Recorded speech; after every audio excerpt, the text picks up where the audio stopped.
மகாநதி அடுத்த வர எபிசோடில் பார்த்தீங்க அப்படின்னா, விஜய், குமரன் எல்லாமே வீட்லேருந்து ஒரு வேலை விஷயமா நாங்கள் போயிட்டு வரோன்னு சொல்லிட்டு வீட்டில் சொல்லிட்டு கிளம்புறாங்க.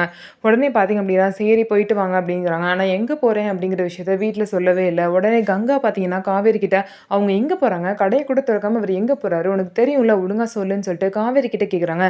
எனக்கே தெரியாதுக்கா அப்படின்னு சொல்லிட்டு காவேரி சொல்கிறாங்க. உனக்கு தெரியாமல் எப்படி? சொல்லு சொல்லுன்னு சொல்லிட்டு காவேரியை போட்டு கங்கா டார்ச்சர் பண்ணுறாங்க. இன்னொரு சைடு வந்து பார்த்தீங்க அப்படின்னா, பசுபதியோட பையன் வந்து ராகவ் வந்து பார்த்தீங்கன்னா, ஊர்லேருந்து வந்துருவாங்க. அவங்கள பார்த்தீங்க அப்படின்னா, கார்ல வந்து பசுபதியோட தங்கச்சி, அதாவது நிவீனோட அம்மா வந்து கூட்டிட்டு வந்துட்டுருப்பாங்க. கூட்டிட்டு போறப்ப அதுக்குள்ளேயே வந்து வீட்லேருந்து நிவீன் வந்து வந்துருவாரு. வீட்டுக்கு வர வரைக்கும் மச்சான பார்க்காம என்னால இருக்க முடியல. அதான் வந்துட்டேன்னு சொல்லிட்டு ஒரு பிட்ட போட்டுட்டு பார்த்தீங்க அப்படின்னா, ராகவ வந்து கடத்துற பிளான ஸ்டார்ட் பண்ணிருவாரு. நிவீன் வந்து அவங்க அம்மா கிட்ட இந்த மாரி நானும் மச்சானும் கொஞ்சம் வெளிய போக வேண்டிய வேலை இருக்கு. நீ அந்த கார்ல போமான்னு சொல்லிட்டு அவங்க அம்மாவ வேற கார்ல அனுப்பிச்சு விட்டுட்டு, ராகவ பார்த்தீங்க அப்படின்னா, நேரா விஜய் இருக்க இடத்துக்கு கூட்டிட்டு போவாங்க. நடுவுலயே பார்த்தீங்கன்னா, ராகவ் வந்து என்ன எங்க கூட்டிட்டு போறீங்க? எங்க கூட்டிட்டு போறீங்க? கார ஓரங்கட்டுங்கன்னு சொல்லிட்டு நிவீன போட்டு டார்ச்சர் பண்ணுவாங்க.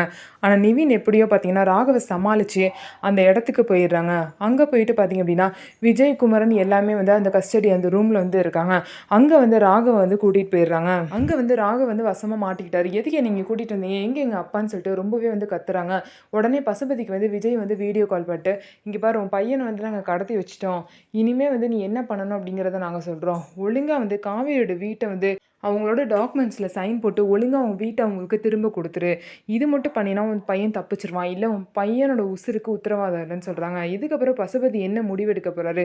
தன்னோட பையனுக்காக காவேரி வீட்ட விட்டு குடுக்க போறாரா? அப்படிங்கிறத வெயிட் பண்ணி பார்க்கலாம். நம்ம வீடியோ உங்களுக்கு பிடிச்சிருந்தா நம்ம வீடியோவ லைக் பண்ணிக்கோங்க. மறக்காம நம்மளோட சேனல சப்ஸ்கிரைப் பண்ணிட்டு பாருங்க.